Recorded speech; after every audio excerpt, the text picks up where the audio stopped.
अगले जन्म के लिए क्यों सोचती? इसी जन्म में क्यों नहीं कर लेती? अगला जन्म पता नहीं पशु पक्षी का मिले। गारंटी थोड़ी कि हम मनुष्य ही बनेंगे, कोई गारंटी नहीं है। इसलिए हमको इसी जन्म में काम करना चाहिए।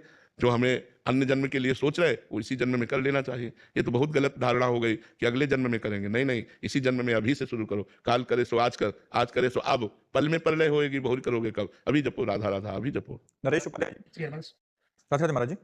महाराज जी, मेरे मन में एक विडंबना है कि किसी साधु महात्मा को या कोई घर में मांगने के लिए आता है तो आटा, चावल, दाल या कुछ भी भिक्षा देते हैं, तो अगर उसको बेच के अगर मदिरा पान करता हो हाँ, तो तो गलत है, गलत है।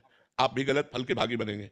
इसीलिए हम प्रायः सबसे प्रार्थना करते हैं, कोई माँगने आता है, कुछ संत ऐसे हैं, जो आटा माँग लाते हैं, 15 दिन के लिए अपना बनाया, खाया, फिर 15 दिन के लिए माँग लाते हैं। ऐसे हैं हमारे ब्रजमंडल में संत, जो चून, आटा को चून कहते हैं और चुटकी, मतलब इतना आटा ऐसे, वो 10, 15, 20 घरों से माँग लिया, 2-4 किलो हो गए, वो भजन करते हैं। तो हमें लगता है कि अगर हमारे घर कोई मतलब माँगने आए, तो हमें प्रार्थना करनी चाहिए कि आप बैठकर रोटी दाल भरपेट चाय पा लीजिए, या आपकी इच्छा है तो 2 रोटी ले लीजिए, और ऐसी प्रार्थना कर देनी चाहिए। अन्न है, रुपया है, बहुत देख समझ के देना चाहिए। अगर बोले तुम्हें श्राप लगेगा? अगर इतनी सामर्थ्य होती तो घर-घर भटकते काहे को?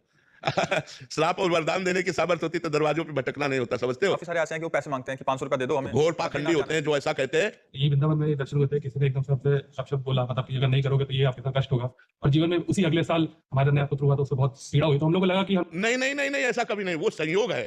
देखो, वो संयोग है कि आपका प्रारब्ध बुरा आ गया और आपको लगा कि उस महात्मा ने कह दिया तो ऐसा हो गया। बिल्कुल कदापि नहीं, ऐसा कदापि नहीं। वो बुरा प्रारब्ध आना ही था, उसके लिए महात्मा का कोई उसमें वाक्य नहीं है। कोई तो आप निश्चित समझ लो, कोई ऐसा शाप और वरदान देने वाला समर्थ महात्मा, वो ये नहीं कह सकता कि अगर आप ये नहीं दोगे तो आपको ऐसा हो जाएगा। ऐसा कभी नहीं कह सकता। माँग सकते हैं, वो भिक्षावृत्ति से आते हैं, ऐसे भी महापुरुष भी होते हैं जो भिक्षावृत्ति से आते हैं, तो वो बहुत संतोषी होते हैं। अगर आप ना कह दीजिए तो अच्छा बेटा, वो चले जाएँगे, क्योंकि वो इतनी क्षमता प्राप्त कर चुके हैं। और जो ये कि हम तुम्हारा अहित हो जाएगा, तो ऐसा नहीं, ऐसे कोई नहीं, ऐसा कोई नहीं, तुम्हारा अहित नहीं कर सकता, ये हम तुमसे वादा करते हैं।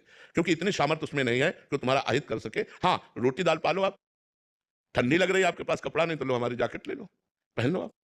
अगर बीमार हो तो चलो मैं औषधि दिला दूँ तुम्हें।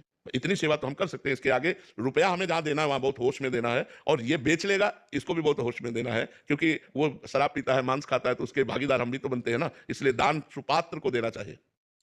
शास्त्रों में वर्णन आता है, दान को सुपात्र को देना चाहिए, कुपात्र को नहीं देना चाहिए। और प्रायः जो अच्छे संत होते हैं, जो भगवान में अपने जीवन को, तो जैसे हम लोग माँग के खाए हैं, आदेश है शास्त्रों का, आचार्यों का आदेश है भिक्षावृत्ति करें, उससे अभिमान नष्ट होता है। 5 घरों में जाके 1-1 रोटी, 2-2 रोटी माँग ली, अपना दिन भर के लिए भोजन ले आए और चला। और जैसे आटा मान लो गुरुजी हमारे स्वयं बनाते थे, बना के लाल-डी लाल को भोग लगा के पवाते थे, तो उनके लिए जैसे गाँव में गए, आटा माँग लाए, 2 ढाई किलो, 3 किलो, 4 किलो जो मिला, वो 8-10 दिन, 15 दिन जो चला, फिर माँग लाए जाके। तो कुछ ऐसे संत हैं, जो माँग करके आटा ले जाते हैं, पर वो पहचान हो जाती है, तो प्रायः प्रार्थना कर दे कि हमारे यहाँ से बना हुआ भोजन मिल सकता है, आपको लेना हो ले